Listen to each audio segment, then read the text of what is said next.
Sir, ഇപ്പോൾ നേരത്തെ പറഞ്ഞ അതേ വാചകത്തിൽ ബഹുമാനപ്പെട്ട മുഖ്യമന്ത്രി നിൽക്കുന്നുണ്ടോ എന്നുള്ളതാണ് സംസ്ഥാനത്തോട് പറയേണ്ടത്. അന്ന് പ്രതിപക്ഷ നേതാവായിരിക്കുമ്പോൾ പറഞ്ഞ കാര്യങ്ങൾ അത് പാലിക്കാൻ ഇപ്പം തയ്യാറുണ്ടോ?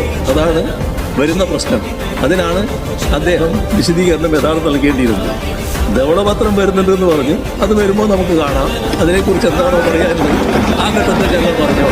ആ ധവളപത്രം എന്ന ഉമ്മാക്കി കാണിച്ച് ഞങ്ങളുടെ വായടപ്പിക്കാൻ ശ്രമിക്കരുത് എന്നാണ് മുഖ്യമന്ത്രിയോട് പറയാനുള്ളത്. സർ,